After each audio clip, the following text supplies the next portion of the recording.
Quelques mots pour lui redire devant vous la bienvenue ici au ministère de la Justice. Nous nous connaissons depuis plusieurs conseils des ministres européens maintenant.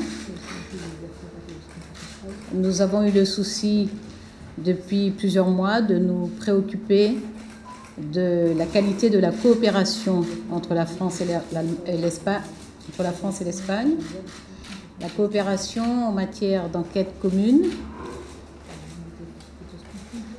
et en matière de justice. Nous avons souhaité nous revoir à cette occasion. Nous avons donc préparé consciencieusement cette rencontre et le contenu du protocole que nous venons de signer et qui concerne encore l'amélioration des procédures et de la coopération dans le cadre de la lutte contre le terrorisme, mais également contre le crime organisé, ce qui suppose également la lutte contre les trafics de stupéfiants. La coopération entre la France et l'Espagne est une coopération qui a fait ses preuves, y compris en Europe, puisque c'est avec l'Espagne que la France a mis en place les premières équipes communes d'enquête sur la base d'une volonté commune de l'Espagne et de la France. Ces équipes communes d'enquête ont été mises en place avant même la transposition en droit français de la directive européenne, puisque la transposition a eu lieu par la loi du 9 mars 2004 et que ces équipes ont été mises en place depuis 2001 avec un renforcement dès 2002. Depuis, nous avons 70 équipes communes d'enquête, ce qui a été enrichi entre-temps et permet depuis l'inclusion dans ces équipes d'enquêteurs français en Espagne. Ces équipes communes d'enquête ont été mises en place pour partager le renseignement et l'information.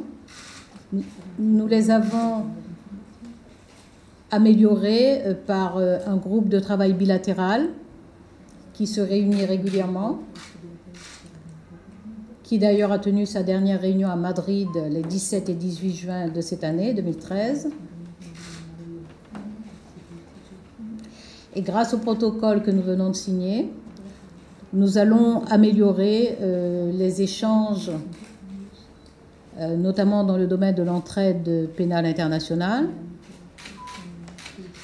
nous permettant l'accès aux preuves, c'est-à-dire au-delà de l'échange d'informations, au-delà du partage du renseignement, nous permettons dorénavant l'accès aux preuves, c'est-à-dire la copie de preuves qui permettent que dans chacun des pays, les procédures peuvent se poursuivre avec à disposition les preuves en temps réel. Cela concerne évidemment principalement les supports informatiques, c'est-à-dire qu'il sera possible de disposer de copies de clés USB ou de mémoire d'ordinateur. Nous travaillons à permettre l'échange également en matière de consultation des scellés. Ces échanges ayant tous pour but de faciliter la conduite des enquêtes, d'améliorer leur efficacité. La France et l'Espagne ont mis en place ces dispositifs communs, essentiellement pour lutter contre le terrorisme. Nous savons combien nos pays respectifs ont été frappés par des actes terroristes. Nous avons en mémoire cette attaque odieuse à Madrid, à Atocha. C'était le 11 mars 2004, qui avait fait 191 morts. Et nous savons combien l'Espagne est frappée depuis de nombreuses années et qu'elle compte plus de 800 personnes victimes d'attentats terroristes. Nous avons donc le souci de continuer à améliorer les conditions de coopération judiciaire pour être plus efficaces, non seulement dans la sanction, mais dans la prévention, dans notre capacité à détecter la préparation d'actes terroristes. Et toutes les formes de terrorisme. Et nous améliorons également cette coopération dans le cadre de la lutte contre le crime organisé.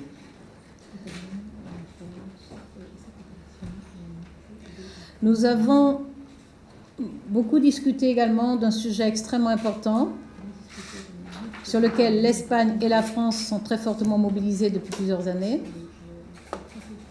mais avec une impulsion particulière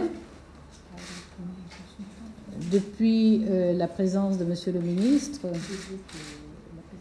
Ruiz Gallardón Jiménez et des initiatives prises par la France. Cela concerne le parquet européen. Nous avons donc échangé sur ce projet qui est actuellement,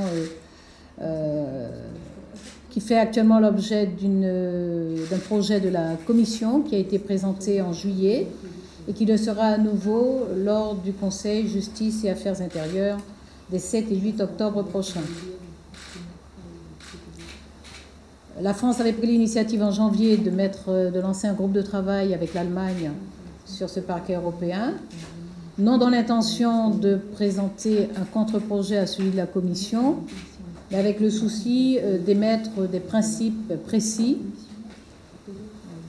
pour faire valoir la conception que nous avons du parquet européen à partir d'Eurojust, sur une base collégiale et dans le strict respect des institutions judiciaires nationales pour chaque pays. L'Espagne a exprimé son intérêt sur le sujet. Nous avons eu des séances de travail et Monsieur le ministre de la Justice espagnol va vous présenter tout à l'heure la position de l'Espagne que soutient la France, et j'aurai l'opportunité de dire, une fois qu'il aura présenté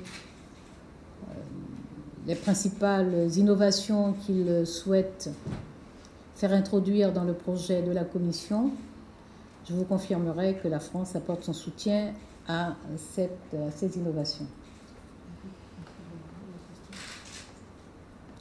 Je lui répète le plaisir que j'ai eu à le recevoir ici à la Chancellerie,